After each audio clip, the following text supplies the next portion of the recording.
Rome crucified more than 30,000 people in a single century, but no official record documented what happened before the execution, because the Roman state did not consider that period part of the punishment. It considered it part of the process, and that detail reveals something about the empire that most historians still underestimate.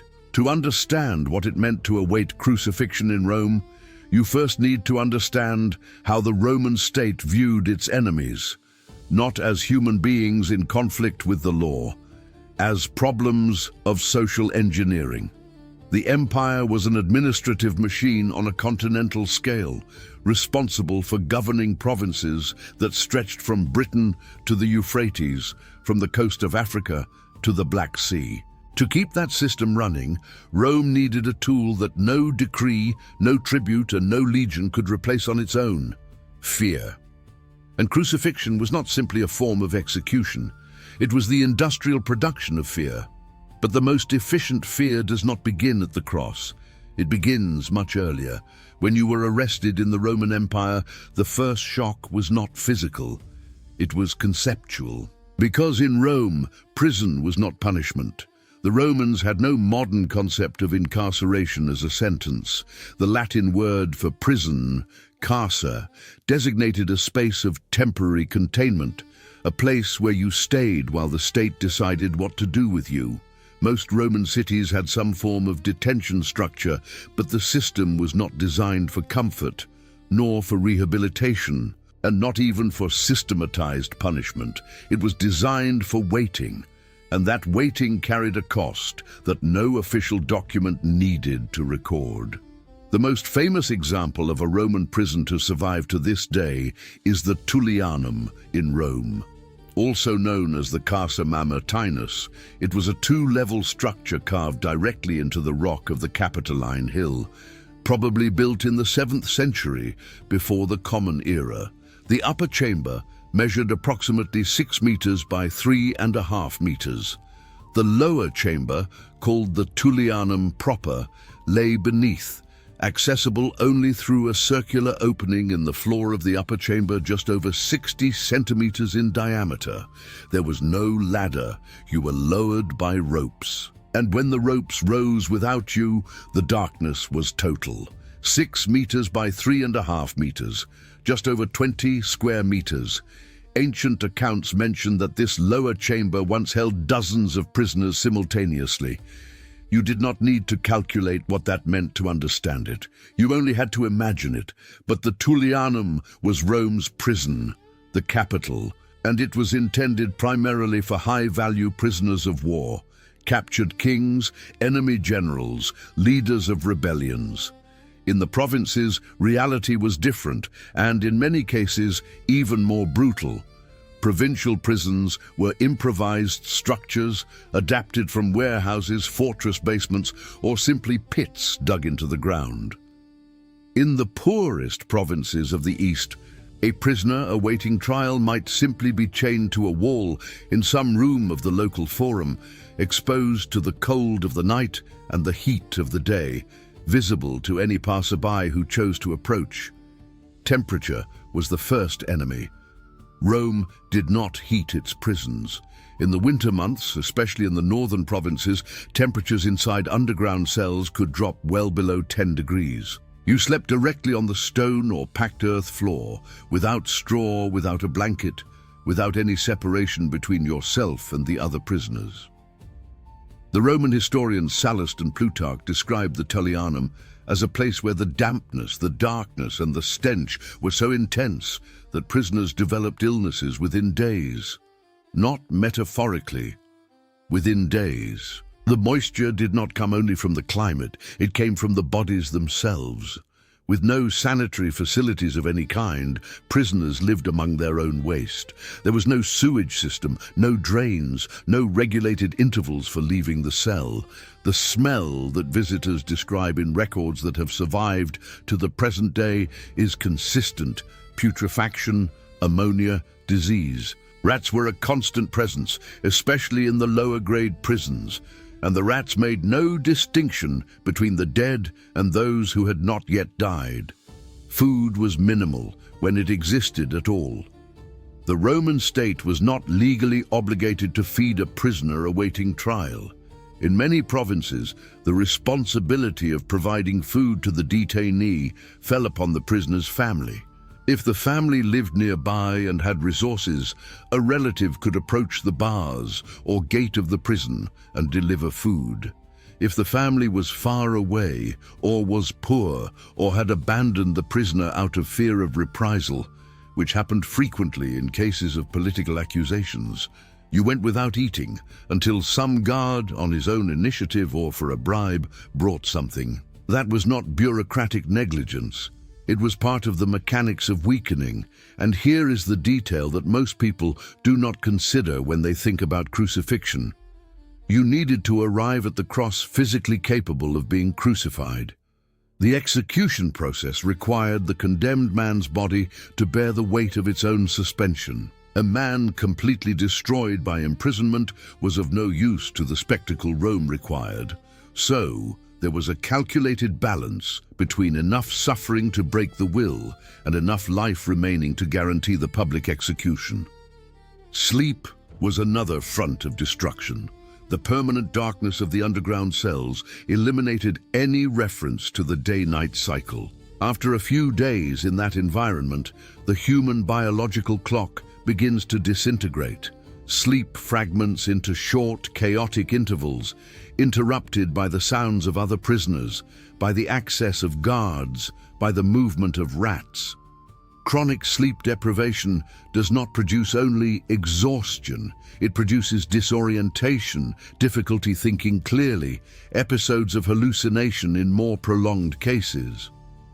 Roman texts from trials of the period describe defendants who arrived at the tribunal confused, unable to respond coherently to the charges against them, not out of guilt or innocence, but simply because of the deterioration caused by weeks of detention.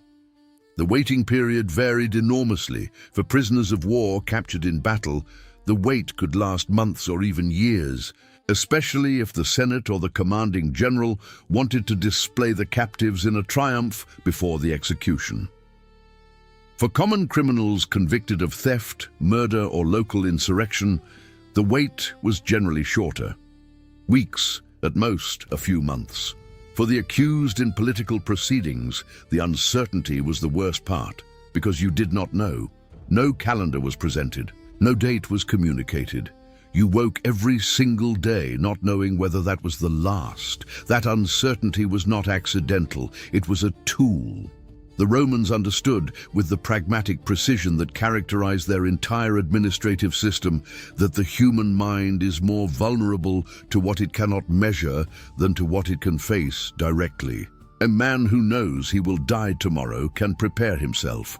A man who does not know whether he will die today, or in 3 weeks, or in 6 months, lives in a state of permanent anticipated collapse. That is not punishment, it is psychological engineering. While the body deteriorated in the cell, the prisoner's social standing deteriorated outside. In Rome, a person's identity was inseparable from their position within a network of relationships. Clients, patrons, neighbors, members of the same collegia, creditors, business partners. When you were arrested, that network began to unravel immediately. Associating publicly with a prisoner was risky, especially in cases of political accusations. Your patrons distanced themselves. Your clients sought new protectors. Your creditors immediately demanded repayment of debts because they knew that in the event of an execution, the condemned man's assets could be confiscated by the state. The loss of name was a central part of that process of social erosion. In Rome, a person's name carried the weight of their family, their tribe, their history. The praenomen, the nomen, the cognomen formed an identity structure that connected the individual to previous generations and to a specific position within the social hierarchy. When you entered the detention system awaiting a serious accusation, that name began to be pronounced at a distance, first by adversaries, then by the indifferent, finally by your own allies, who needed to protect their own names by associating themselves as little as possible with yours. If you had children, they bore the weight of what was happening to you. In a society where reputation was literally economic and social capital, being the child of a man imprisoned and awaiting trial meant an immediate reduction in marriage prospects, in access to certain professions, and in freedom to move through certain spaces. If the death sentence was carried out, that mark persisted for an entire generation, in some cases, longer. Interrogation was a central feature of the detention period. Rome had formal rules about torture during interrogation, but those rules were applied in a consistently unequal manner. Roman citizens of higher classes had legal protections that, in theory, prevented physical torture as a means of obtaining a confession. In practice, those protections depended on who had an interest in the case, on who the responsible magistrate was, and on what the accusation was. For non-citizens, foreigners, slaves, inhabitants of provinces without citizenship status, the protections simply did not exist. Torture was standard procedure. The instruments used during interrogation included the eculeus, a kind of wooden rack on which the prisoner was suspended and stretched, while interrogators applied increasing weight to the limbs. The flagrum, a multi-thonged whip with pieces of bone or metal at the tips, used in both interrogations and as standalone punishment, and the furca, a Y-shaped instrument to which the prisoner's arms were tied while he was forced to walk. There was also the use of fire applied directly to the skin, and the emissio in aculeo, a technique of forced shoulder dislocation that made any subsequent movement a source of constant pain. The stated aim of interrogation under torture was confession. The real objective was frequently different. In political proceedings, the accused's confession could be used to implicate others, a network of suspects that then fed new proceedings, new arrests, new property confiscations. In cases of insurrection, forcing captured leaders to surrender the names of collaborators was the primary objective. The prisoner's body was not merely the target of punishment, it was a tool of investigation. The Roman trial, when it finally arrived, was rarely something that anyone held in those conditions could process with clarity. The Roman judicial process in serious criminal cases involved a formal accusation, the presentation of witnesses, examination of the accused, and judgment by a magistrate or, in more serious cases, by the Senate or the emperor. The accused had the right, in theory, to present his own defense or to hire a patronus causae, but a man who emerged from weeks of detention under severe deprivation, with a body marked by interrogation and a mind fragmented by isolation and sleep deprivation, arrived at the tribunal in a state that made any coherent defense nearly impossible. And Rome knew that. It was not a flaw in the system, it was part of the system. There is an archaeological record of a man named Yehohanan, found at Givat HaMivtar near Jerusalem, dated to approximately the 1st century of the Common Era. He is the only skeleton conclusively identified as a victim of Roman crucifixion discovered to this day. The bones reveal that he was between 25 and 35 years old when he died. A nail 18 centimeters long was driven through his heel bones, passing through both together with a fragment of olive wood trapped between the nail and the bone. The right forearm showed scraping marks consistent with the friction of a rope tied during suspension. The leg bones showed fracture, consistent with the procedure of Crucifixion, the deliberate breaking of the legs to accelerate death by asphyxiation when the executioners wanted to end the process more quickly. That man had a name. He had a family. Someone buried his body, which in many cases of crucifixion was prohibited or socially dangerous. Someone took the risk of claiming what remained of him. The family tomb where he was found indicates that someone, at some point, wanted there to be a place to remember him. That, in itself, was an act of silent resistance against what Rome had designed for the fate of that body. But before the cross came the flagellum.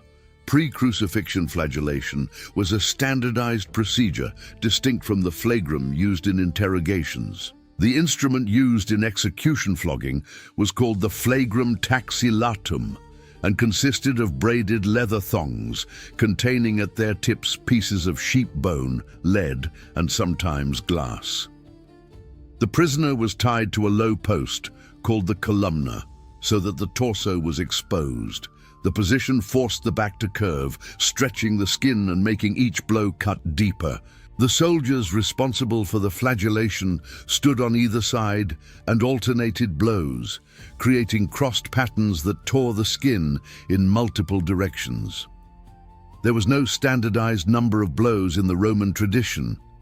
Jewish law limited flogging to 39 strokes as protection against miscounting. Roman tradition had no such limit. The flagellation lasted until the soldiers or the responsible centurion decided to stop, or until the prisoner lost consciousness. Documented cases in Roman and Jewish texts from the period describe prisoners who died during flagellation before reaching crucifixion. It was a real risk, and experienced executioners knew where the line was, the point beyond which the body could not recover sufficiently for what came next. Roman physicians who wrote about physical trauma in the imperial period described the effects of severe flagellation with clinical precision. The metal-tipped thongs do not merely lacerate the surface of the skin. With repeated blows, they begin to reach the deeper layers, exposing muscle and subcutaneous tissue. Blood loss is significant. The pain is of a specific kind, not acute like the cut of a blade, but diffuse, expanding in waves through the nervous system with each subsequent blow, making each strike more intense than the last because of the hypersensitization of the already wounded tissue. After 20 or 30 blows under those conditions, the prisoner's pain perception field is already altered in a way that resembles the state described in modern accounts of prolonged torture. What came next was the carrying of the patibulum. The patibulum was the horizontal beam of the cross, generally of cypress or oak wood, weighing between 30 and 50 kilograms. The vertical beam, called the stipes, remained permanently fixed at the usual execution sites, buried in the ground. The condemned carried only the patibulum, tied horizontally across his shoulders and outstretched arms, in a posture that forced the torso forward and made any attempt to straighten up a source of pain on the still open wounds of the back. The route from the prison to the place of execution was public by design. Rome did not execute its condemned in hidden locations. It executed them in places of maximum visibility, at the entrances to cities, along main roads, on hills visible from a great distance. The route was slow because the prisoner was exhausted, wounded, and carrying weight. The slowness was functional. The longer the condemned took to reach the execution site, the more people saw, the more the message was delivered. At the front of the procession walked a herald carrying a tablet called the titulus, on which the charge was inscribed. This served two purposes. First, it informed spectators why that man was being executed, publicly legitimizing the power of the state. Second, it transformed the condemned man's body into text, a living message that walked through the streets before being fixed to a stake on a hill visible from the main road. The place of execution in Rome and its provinces had specific characteristics. It had to be visible from a distance, but outside the sacred boundaries of the city. In Rome, crucifixions frequently took place on the Esquiline Hill, in an area called the Campus Sceleratus, the field of criminals. In the provinces of the East, where crucifixion was used with particular intensity to suppress resistance movements against Roman occupation, execution sites were invariably located near city gates or along the main access routes, so that no traveler arrived or departed without seeing them. The nails used in the fixing were of forged iron, generally 15 to 18 centimeters in length with a square cross-section.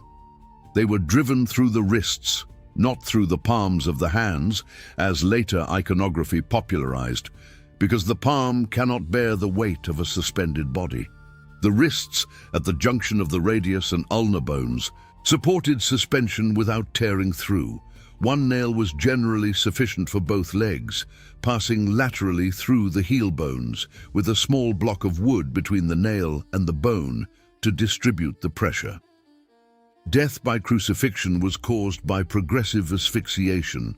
The position of the body, suspended by the arms, forced the diaphragm upward, compressing the lungs. To breathe, the condemned was forced to push himself upward using his legs, relieving the pressure on the chest. Every breath was, literally, an act of muscular effort against the weight of the body itself. When muscular strength was exhausted, the capacity to breathe diminished. The process could last hours. In the case of young, physically robust men who had not been subjected to severe flagellation, it could last days. The Crucifixion, the breaking of the legs with a wooden or iron mallet, was the Roman method of accelerating death when necessary. Without the legs to push against, asphyxiation was complete within minutes.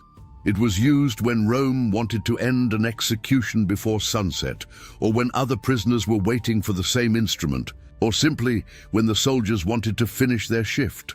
During the crucifixion, the soldiers responsible for the execution stood below the cross. This was the work of the milites, low-ranking soldiers assigned to tasks considered degrading by Roman military standards. Standing at a public execution for hours, sometimes days in the sun, was a duty nobody wanted. The soldiers threw dice, made wagers, talked among themselves. It was professional routine. That too was part of the mechanics of crucifixion. The public indifference of the executioners amplified the isolation of the condemned. You did not die in the presence of an enemy who hated you. You died in the presence of men for whom you simply did not exist as a moral category. The family, when present, kept their distance. In many cases, the family was not there at all. The risk of being publicly associated with the condemned was real and immediate. For rebels, insurgents, or criminals convicted of crimes considered infamous, approaching the cross was in itself an act of courage that could attract unwanted attention from the authorities. Most condemned men died under the watch of strangers, of bored soldiers, and of passers-by who glimpsed the scene along the road and kept walking. The body, after death, was frequently left on the cross. Rome had no legal obligation to return the corpse to the family. Crucifixion as execution included, in practice, crucifixion as postmortem display. The body remained exposed to the sun, the rain, the birds, and the animals. It was the final stage of the message, the demonstration that not even the right to a burial was guaranteed to those who defied the imperial order. In cases of mass insurrection, such as the suppression of the Spartacus uprising in 71 before the Common Era, bodies could remain exposed along more than 500 kilometers of road for weeks, creating a macabre boundary that every traveler was forced to contemplate. 6,000 crosses, approximately 6,000 men along the Appian Way between Capua and Rome, following the defeat of Spartacus. Not as individual punishment for each of them, as a collective statement to everyone living in the empire who harbored even the smallest temptation to question the structure that governed them. The historian Appian of Alexandria, writing in the 2nd century of the Common Era, records that the bodies of Spartacus's companions remained on the crosses along the Appian Way, without Rome troubling itself to remove them. There was no decree of removal. There was no scheduled end date for the display. The bodies remained until time, the sun, and the animals did the work that Rome did not need to do. It was more efficient that way. The cost of 6,000 crucifixions was calculable. The value of the prolonged fear that those crosses produced for weeks was incalculable. The system worked for centuries. Fear worked. The roads remained under Roman control. Commerce continued. The legions kept moving. The senators continued their banquets. And the executioners continued their shifts, throwing dice beneath the crosses as the sun set over the Mediterranean. But there was one variable the system had no way to measure, and it was precisely that variable which, in the long run, would determine who would be remembered and who would be forgotten. The Romans kept records of everything: grain costs, legion movements, taxable population, number of slaves per province. There were accountants for the number of ships in the fleet, scribes for the volume of wheat entering the port of Ostia every week. Wax tablets documenting every mid-level financial transaction in the forum of any provincial city. Rome administered with a precision the Western world would not see again for more than 1,000 years. But there was no column in the imperial archives to account for what a public execution left behind. The destroyed families were not recorded. The children who grew up knowing exactly how their father had died, exposed, naked, slowly asphyxiating on a public road, did not appear in any census. The communities that lost leaders, craftsmen, farmers, scribes to the mass execution system had no line in the provincial reports documenting what that absence produced a generation later. Rome measured efficiency. With extraordinary competence, it measured efficiency. How many legions were needed to keep Judea under control? How many crucified for insurrection were enough to deter the next? What was the balance point between enough terror to produce obedience and excessive terror that produced despair and, paradoxically, more resistance? It never measured consequence, and perhaps that is why the empire, with all its power, with its roads cutting across continents, with its disciplined legions and its meticulous archives, lasted 5 centuries, while the memory of some of its executed lasted millennia. The name of Spartacus is still spoken. The name of the consul who orchestrated his final destruction, Marcus Licinius Crassus, is remembered primarily for having lost control of a situation he believed perfectly manageable. And there is one name crucified on a hill outside Jerusalem on the order of a second-rate provincial governor that 2 billion people still speak today. Rome did not account for that. There was no column for it in the imperial archives.